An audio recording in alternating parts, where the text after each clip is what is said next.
Komponen utama yang harus dipersiapkan oleh perusahaan dalam penyusunan SPT tahunan badan. Dalam penyusunan SPT tahunan badan, perusahaan harus mempersiapkan berbagai dokumen dan data penting yang sesuai dengan ketentuan perpajakan di Indonesia. Apa saja sih yang harus dipersiapkan?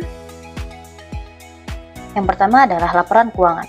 Laporan keuangan merupakan elemen dasar untuk pengisian SPT tahunan badan. Laporan ini harus mencakup neraca, laporan laba rugi, laporan arus kas, dan catatan atas laporan keuangan. Kemudian rekonsiliasi fiskal.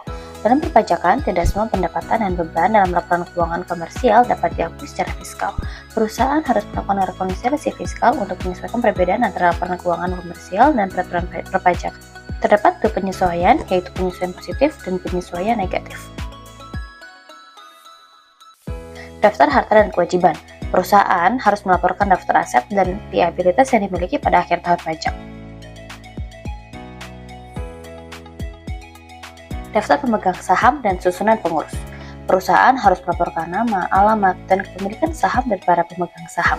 Selain itu, susunan direksi dan komisaris juga harus dilaporkan. Kemudian, perhitungan penghasilan kena pajak.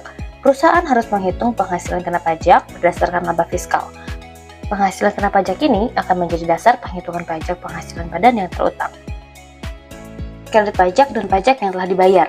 Komponen ini mencakup kredit pajak yang dapat diperhitungkan sebagai pengeluaran pajak terutang. Pajak penghasilan badan yang terutang.